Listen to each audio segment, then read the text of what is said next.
Hi again. In this video I will explain how you can use a command called find.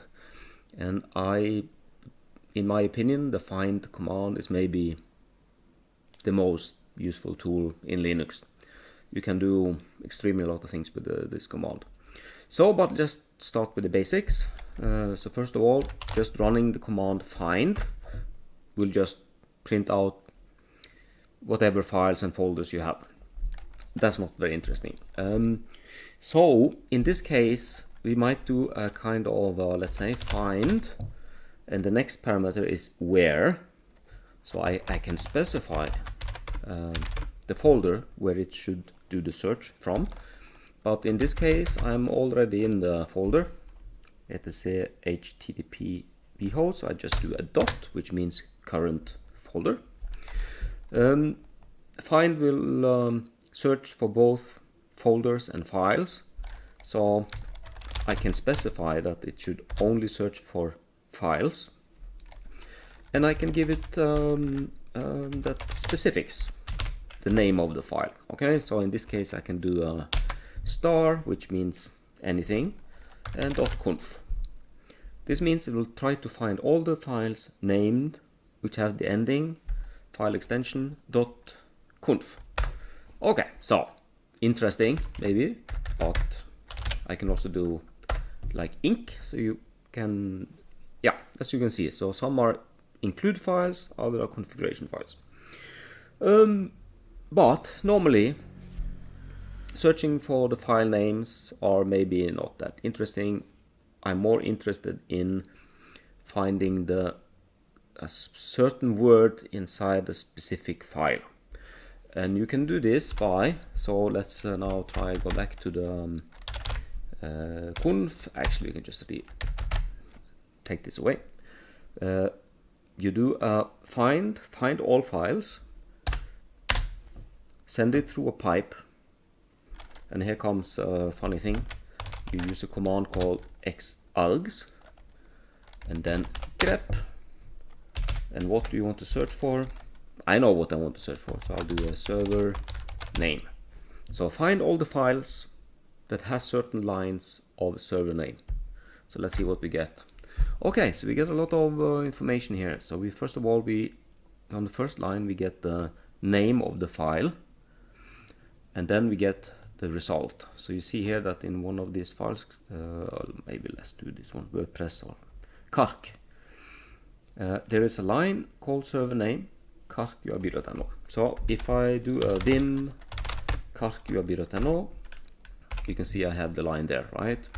And also I have a line here. So this is a virtual host configuration for an Apache web server. But that doesn't matter. The important thing is that there's a line there.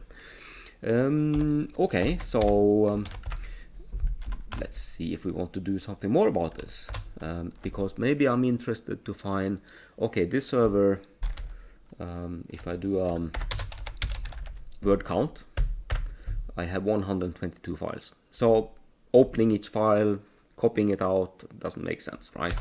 So instead we're gonna find all the files that has the line server name, and we're gonna extract those server names in order to get the list of which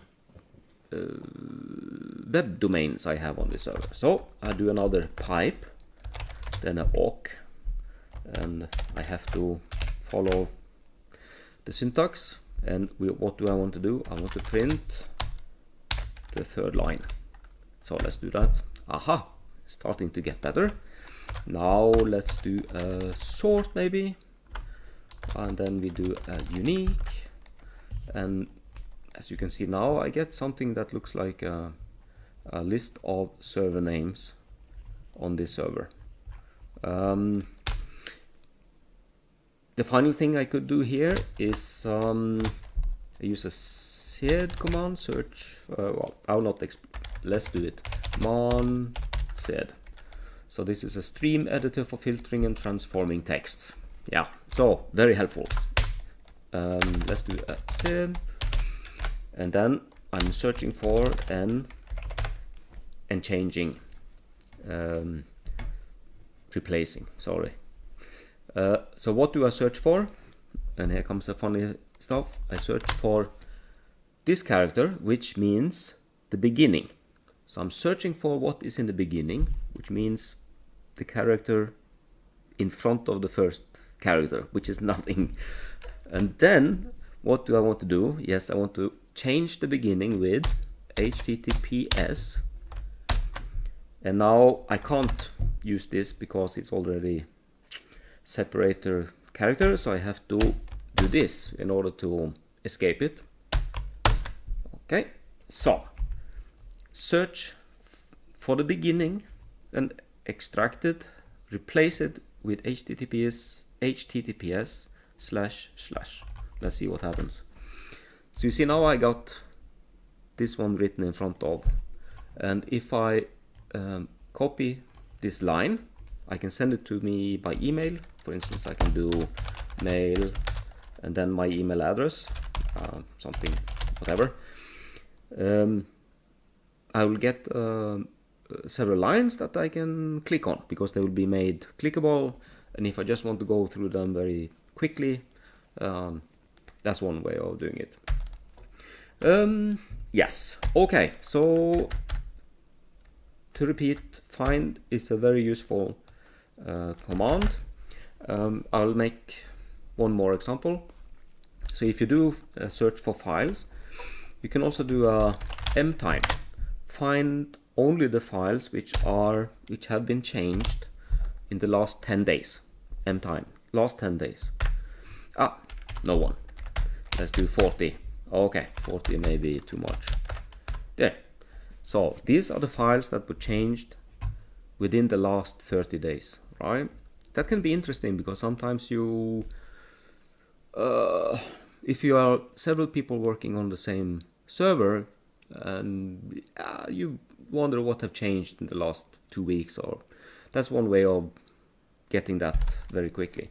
If you want to have more specifics, you can do a exec. That means after you find these files, run this command exec ls to list information about the file. Let's do a human readable. What are we running the command on? Yes, we're running on the result that we found with this command, and I have to end the command with this one. I don't see the point of going into details explaining exactly why it's like this. That can be another exercise. But find all the files in this current directory that was changed within the 30 days and run the ls command. Okay, let's see what we get. Okay, so we get some information. We get the owner of the file, the group of the file, how large it is, and when was it changed. So you see here July 8th, that was this file, and so that can narrow things down. I'm looking for some files. Also maybe the other way. I want to find all the files that were changed in the past, 30 days in the past, and obviously that's more files, right? Okay, so I think that was the end of it. I will come with more examples of the find command. It's really a useful tool in Linux. Okay, thank you for watching.